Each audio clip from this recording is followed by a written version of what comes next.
క్రీస్తునందున్న వారికి ప్రేమాభివందనములు. ఈరోజు మనము యాజకుడైన ఏలీ గురించి తెలుసుకుందాం. ఈ ఏలీ దేవుని మందిరములో యాజకుడై ఉండి కూడా తన పిల్లలకు దేవుని గూర్చి చెప్పకపోవడం వలన ఏలీ కుమారులు మిక్కిలి దుర్మార్గులై దేవుని కోపానికి గురై తమ వంశం మొత్తం శాపానికి గురైనట్లుగా చూస్తాం. 1 సమూయేలు 1:3 చూసినట్లయితే ఏలీ యొక్క 2 కుమారులు హొఫ్నీ ఫీనెహాసులు యెహోవాకు యాజకులుగా ఉండేరి. మీరు అనుకోవచ్చు, యెహోవా తెలియకుండా యెహోవాకు యాజకులుగా ఎలా ఉన్నారు అని. ఒకటి, యాజకులు అవడానికి దేవుడు తెలియాల్సిన పని లేదు కదా. మన ఆస్తి మన పిల్లలకి ఇచ్చినట్లుగా పదవిలో ఉన్నవారు తమ పిల్లలను పదవిలో ఉంచినట్లు ప్రజలను ఎలా పరిపాలించాలో వాళ్ళకి పిల్లలకి చెప్పకపోవడం వలన దేశం ఎలాగైతే నాశనం అయిపోతుందో, అలాగే ఏలీ తన కుమారులు యాజకులుగా చేసిన దేవుని యందు భయభక్తి నేర్పించకపోవడం వలన దేవుని ఉగ్రతకు లోనైనారు. 1 సమూయేలు 2:12 చూసినట్లయితే ఏలీ కుమారులు యెహోవాను ఎరుగని వారే మిక్కిలి దుర్మార్గులైరి. జనుల విషయమై యాజకులు చేయు పని ఏంటంటే యెహోవాకు మొక్కుకొని బలి అర్పించి మాంసం ఉడుకుతున్నప్పుడు యాజకుని పనివారు వచ్చి 3 ముండ్లు గల ఒక కొంకిని తీసుకొని వచ్చి తపాలేలో కానీ బొరుసులో కానీ కుండలో కానీ అది గుచ్చినప్పుడు ఆ కొంకి చేత బయటకు వచ్చినదంతయు యాజకుడు తన కొరకు తీసుకొనును. షీలోహుకు వచ్చు ఇశ్రాయేలందరికీ వీరు ఇలాగున చేర్చు వచ్చిరి.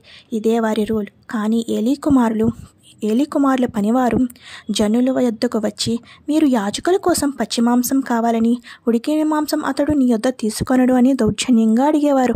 అక్కడ ఉన్న జనులు, అయ్యా అలా చేయకూడదు, ఈ క్షణమందే క్రొవ్వును దహింతుము, తర్వాత మీ ఇష్టం వచ్చినట్లు తీసుకోండి అనగా, మాకు అలాగను వద్దు, పచ్చి మాంసమే కావాలి, మర్యాదగా ఇస్తారా లేదా బలవంతంగా తీసుకోమంటారా అని వాళ్ళని బాధ పెట్టేవారు. ఇది అంతా తెలిసిన ఏలీ తన పిల్లలను ఖండించలేదు. యెహోవాకు బలి అర్పించడానికి జనులు అసహ్యపడేవారు. ఎందుకంటే దేవుడు ఎందుకు వీళ్ళని శిక్ష విధించటం లేదని ఈ జనులకి దేవుని మీద కోపం వచ్చి బలి ఇవ్వడానికి కూడా ఇష్టపడేవారు కాదు. జనులు యెహోవా మీద అసహ్యపడుటకు ఈ ఏలీ కుమారులే కారణమయ్యారు. ఇక్కడితో ఆగకుండా యెహోవా సన్నిధిలో ప్రత్యక్ష గుడారం యొక్క ద్వారం దగ్గర సేవ చేయటకు వచ్చిన స్త్రీలతో శయనించేవారు.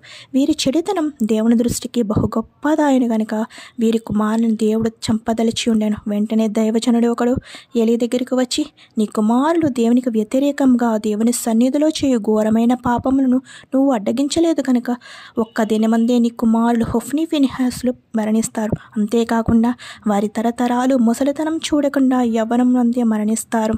నీ ఇంట ముసలివాడు ఒకడునూ లేకపోవును అని శపిస్తారు. చూసారా, దేవునిలో పెంచకపోతే పిల్లలు ఎంత దుర్మార్గులే దేవుని ఉగ్రతకు లోనయ్యారో చూసాం. వారితో పాటు వారి తరతరాలను దేవుడు శపించారు.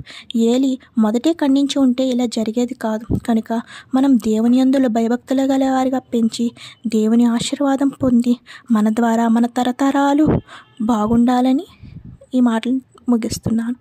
God bless you.